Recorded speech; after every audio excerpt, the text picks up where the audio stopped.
Hey there everyone, this is Tricia with Easy E-mini Trade, and I wanted to go over avoiding the chop, and you might find this helpful for some of the setups that we're trading. And if you want more information on the setups that we're trading, you can go to www.easyeminitrade.com. Alright, so this is the NQ, and I'll go over the NQ, but it will be the same on no matter what you're trading. Be it the ES, the Russell, the Dow, whatever it is, it'll be the same situation most of the time that I'm going to show you here. So this morning we took the 5-minute opening range trade, and it worked out fine. The first target was actually in the area of the previous day's close, which is where this yellow line is, so that worked out well. Then we got a 3 Amigos set up here at 10:05, and we've got the high from the previous day above us. And on the NQ for the 3 Amigos setup, I'm willing to ignore support and resistance areas at least the first time in that area. And then if it fails, then I won't try it again. So we take this as a 3 Amigo, and it does manage to get through to the 2-point area to get us our 2 points. And then it fails to go higher above the high from the previous day, which is this green line here. So when the next 3 Amigos sets up, right here at just about 11 o'clock, it was 10:56, I passed on it. And the reason I passed on it is because I had taken this one here and felt fortunate to get my 2 points. And so because it failed to move higher through this area here on this setup, I was not willing to try it again here. Had this moved higher, then I wouldn't have even been concerned about taking this again. So what I did was, and keep in mind that this is about 50 minutes later. This is the only price action we had for 50 minutes, just basically hitting the 50% fib retracement area and then the high from Friday. Fib retracement area, high from Friday. So like I said, was not willing to give it a shot. Here we had a 3 Amigo that actually did not trigger because the ADX indicator on one of the 3 time frames that we watch went back to red before the entry was triggered, so that would be a cancel. Even though it did manage to work out, this would be a no trigger. So also what I'd like to point out is the volume for the day. So looking at this on a 15-minute chart, you can see the volume down here, and I've got a line drawn at the 5,000 area, and typically in the morning we're above that area there on the 15-minute chart, well above that area for the first hour or so at least. And you can see here that our volume is pretty light here this morning. And generally, if the volume is light, what you can run into is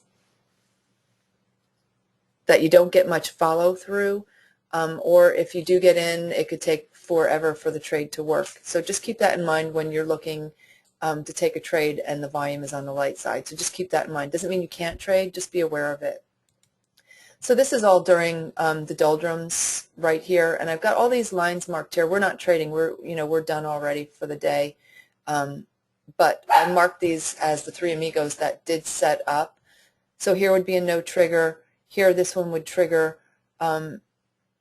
This one would be a no trigger. This one would be a no trigger. And by no trigger, I mean you put a buy stop above your bar, in this case, above the bar. The next bar would not trigger you, so you'd cancel.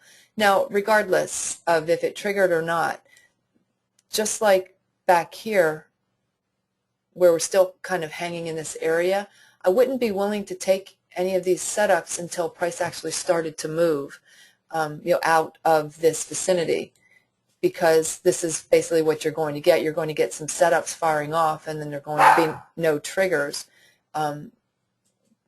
You don't want them firing off and filling you when you're chopping sideways. So like I said, you give it maybe one shot. If it fails in the area, then don't take another one until you get out of it. So if I was trading this afternoon, I would have passed on even attempting to put an order in on any of these because of the area that it was setting up in. Now, what I do want to point out is on the daily chart, here's the NQ, and it'll be the same on the ES, the YM, the Russell, whatever you're looking at. We're in brand new territory, in the way that, we're at a spot where price has never been before.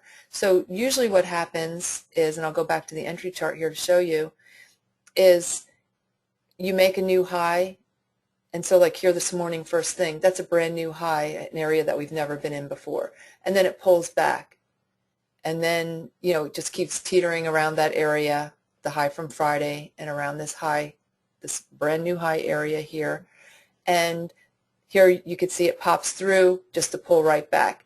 And when you have new areas that we've never ever been in before, this is generally what you'll find will happen. It'll make a new high on the daily, and then it'll pull back. Then here you can see it makes a new high, it takes out this high, that's a brand new high on the daily, and then it pulls back. And then here, brand new high, this would be a brand new high on the daily, and then it pulls back. Same here, brand new high, it pulls back. So that's usually what you'll get in those that brand new territory. So I just want to point that out so you're aware of what can happen in those brand new territories.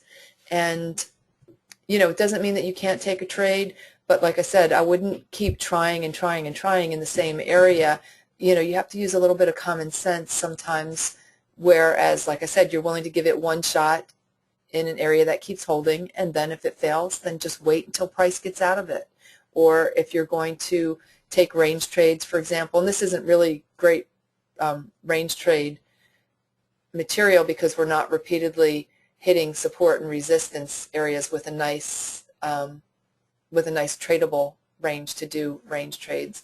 The same thing for the counter channel setup. You're going sideways. Are you going to try to take a counter channel setup when price just isn't giving you any follow through? So I hope that that helps, and if you have any questions you can always shoot me an email, and like I said, if you want more information on the setups, go to www.easyminitrade.com.